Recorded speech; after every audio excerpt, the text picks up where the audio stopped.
پہلے تو میں نے مسلمانوں کے اخلاق سنے تھے، اب تو میں نے دیکھ بھی لیے، پر یہ بتا جب 12,000 آیا تھا جان کیوں نہیں چھڑائی؟ تو حضرت چارہ کاٹتے کاٹتے رو پڑے، فرمانے لگے تو نہیں نہ جانتا یہ بیٹیاں سانجھی ہوتی ہیں، پتہ نہیں نا، میرے رسول پاک نے تو حاتم تائی کی بیٹی کے سر پہ کپڑا رکھ کے کہا تھا بیٹیاں برابر ہوتی ہیں، تو یہ نہیں پتا جب اس کی 6 بیٹیوں کی شادی ہوئی ہے میرے اندر روحانیت کتنی بڑی ہے۔ فرمایا پھر 12,000 آیا ہے تو 2-4 بچیاں پھر گئی ہیں، تجھے نہیں پتا میں اندر سے راضی کتنا ہوں، میں تیری نوکری کرتا رہوں گا، پتہ نہیں اللہ کتنی بیٹیوں کو بیاہ دے گا۔ اتنا رویا وہ عیسائی کے پیروں میں بیٹھ گیا، کہنے لگا بابا میں نے تیری مخالفت کی ہے پر تیرے قریب آ کے پتہ چلا ہے کہ تو بہت اونچے اخلاق کا مالک ہے، اور اگر تیرا یہ مقام ہے تو تجھے اخلاق سکھانے والے محمد عربی کی شان کتنی ہوگی۔ ظالم کی بولیے جاتے نہیں لوگ جھوٹے گواہ بن کے، وکیل صاحب کو نہیں پتا ہوتا کہ یہ بندہ مجرم ہے جو میرے پاس آیا، کیا مجرموں کے وکیل نہیں ہوتے؟ بولے تو اس کو پتہ نہیں ہوتا وکیل صاحب کو کہ یہ صاحب مجرم ہے، میرے پاس مقدمہ لے کے آئے، اور اگر بے ادبی نہ ہو جائے تو میرا خیال ہے قاضی عدالت کو بھی پتا ہوتا ہے کہ مجرم کون ہے اور مظلوم۔ میرے نبی پاک صلی اللہ علیہ وسلم نے اس قدر زیادہ سختی فرمائی اس مسئلے میں، فرمایا جس کو پتا تھا کہ فلاں آدمی ظالم ہے،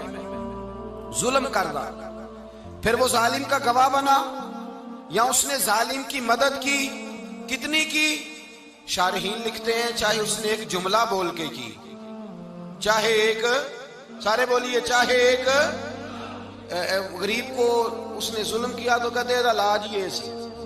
چاہے ایک جملہ بول کے کی، شارحین اس حدیث کی شرح میں لکھتے ہیں ایک جملہ بول کے چاہے مدد کی، جس بندے نے کسی ظالم کی مدد کی کسی مقدمے میں یا کسی صورت میں اور اسے پتا تھا یہ ظالم ہے، میرے نبی پاک صلی اللہ تعالی علیہ وسلم فرماتے ہیں اگر اس نے مدد کی، ابھی ظالم کی بات نہیں ہو رہی، ظالم کے مددگار کی بات ہو رہی، اگر کسی نے ظالم کی مدد کی تو حضور فرماتے ہیں خدا بھی اس سے بری و ذمہ ہے، رسول بھی اس سے بری و ذمہ ہے۔ سنبھال کے رکھے اپنی نمازیں، قربانیاں، حج، زکوٰۃ سنبھال کے رکھے۔ اگر ظالموں کا مددگار ہے، الیکشن آ لینے دے، آپ کو نظر آ جائے گا کون کون ظالموں کا مددگار ہے، نظر آ جائے گا۔ اپنی جیب سے لوگ پیسے دے کے ظالموں کی مدد کریں گے، ان کے فلیکس چھپوائیں گے، بورڈ لگوائیں گے، جیبوں سے پیسے دے کے۔ ہم نے خود آگ لگائی ہے چمن میں اپنے، بے سبب گردشی ایام کو الزام نہ دو، ہم نے خود نور کا ظلمت سے کیا ہے سودا، کر کے توہین سحر شام کو الزام نہ دو۔ ظالموں کے مددگار میدان میں آ گئے، یہ چھوٹا لفظ نہیں، میرے حبیب پاک صلی اللہ علیہ وسلم نے فرمایا جو ظالم کا مددگار ہے سن لے جو سجن کے ساتھ کچہری جاتا ہے، وہ یاد رکھے جو دوست کا گواہ بنتا ہے، وہ یاد رکھے جو کہتا ہے میں مانگی گیا تھا، مجھے بلایا گیا تھا قبضہ چھڑانے کے لیے کسی غریب بیوہ کی جائیداد پہ، کب وہ سن لے تو مدد کر کے نہیں آیا، تو خدا کے ذمے سے نکل گیا ہے۔ رسول پاک نے فرمایا تیرا میرا تعلق ختم ہو گیا، تو ظالم کا مددگار ہو گیا، پھر تو کہتا میں بے چین ہوں، میں بے قرار ہوں، میں آزمائش کا شکار ہوں، پلٹ کے دیکھ تو صحیح تیرا گناہ کتنا بڑا ہے۔ میرے نبی پاک صلی اللہ علیہ وسلم کا ایک اور فرمان سن لیں، ابن ماجہ ابو داؤد میں موجود ہے، اس حدیث کو آپ نے یاد کر لینا ہے، کر لیں گے انشاءاللہ، سارے کہیے انشاءاللہ، کر لیں گے یاد۔ حضور صلی اللہ علیہ وسلم نے فرمایا اگر تو ظالم کی مدد کرے گا نا، یہ لفظ دل کی تختی پہ لکھ لینا، یہ مکافات عمل ہے، مکافات عمل دنیا، ادھر کرو گے تو ادھر بھرو گے۔ فرمایا اگر تو کسی ظالم کی مدد کرے گا، سن لے حضور کا فرمان ہے، اگر تو ابن ماجہ ابو داؤد سیاہ میں موجود ہے، فرمایا اگر تو کسی ظالم کی مدد کرے گا تو رب تعالیٰ مرنے سے پہلے تیرے اوپر بھی ظالم کو مسلط کر دے گا، تیرے اوپر بھی ایک دفعہ ظلم ضرور ہوگا اگر تو ظالم کی، وہ کسی صورت میں بھی ہو سکتا ہے، کسی صورت میں بھی تیرا بیٹا ہی اٹھ کے ظلم کر دے گا، تو الجھ جائے گا، کسی نہ کسی جگہ تیرے لیے تباہی کا سامان ہوگا، تیرے اوپر ظلم ہوگا، اس لیے کہ تو ظالموں کا مددگار ہے۔ چاہیے یہ تھا کہ تو مظلوم کی مدد کرتا، انسانی ایمانی یقین کا فریضہ سر انجام دیتا، تو ظالموں کا مددگار ہو گیا۔ ٹٹول کے دیکھ لیں، رزلٹ نکال کے دیکھ لیں، ہمارے زمانے میں ظالموں کے مددگار زیادہ ہیں، اتنی لمبی زبانیں نکال کے ظالموں کی مدد کرتے ہیں، بڑے بڑے کالم نویس اللہ نے انہیں قدرت دی لکھنے کی، تو اپنا قلم ظالموں کی مدد میں خرچ کرتے ہیں۔ وہ لوگ جن کو اللہ تبارک و تعالیٰ نے قدرت دی، ہمت دی، طاقت دی، کچھ لوگ ان کے حلقہ احباب میں، وہ اپنے لوگوں کو استعمال کر کے ظالموں کی مدد کرتے ہیں، ظالموں کی مدد کرتے ہیں۔ میرے نبی کریم سید عالم نور مجسم صلی اللہ علیہ وسلم نے فرمایا، اگر تو نے ظالم کی مدد کی تو جب تک تو توبہ نہیں کرے گا رب تجھ سے ناراض ہی رہے گا۔ اللہ تجھ سے، او بھائی جس سے رب بھی ناراض ہو گیا، نہ کھانا نہ پینا نہ سونا نہ جاگنا نہ نیند، پھر تیری ہر چیز تیرے لیے آزمائش ہو جائے گی، پھر تیرا سایہ بھی تیرے لیے خوف کا سامان بنے گا، پھر زندگی جیتی جاگتی لاش بن جائے گی، تو اپنے کندھوں پر اپنی میت اٹھائے پھرے گا جب تو ظالم کا مددگار ہوگا۔ اور نبی پاک صلی اللہ علیہ وسلم نے فرمایا، ظالموں کا مددگار بھی ظالم ہوتا ہے، ظالموں کا مددگار بھی، سارے بولے ظالموں کا مددگار بھی نہیں، کو نہیں، آپ سارے نہیں بولے، ایک دفعہ بولے ظالموں کا مددگار بھی، پکی بات ہے، ظالموں کا مددگار بھی۔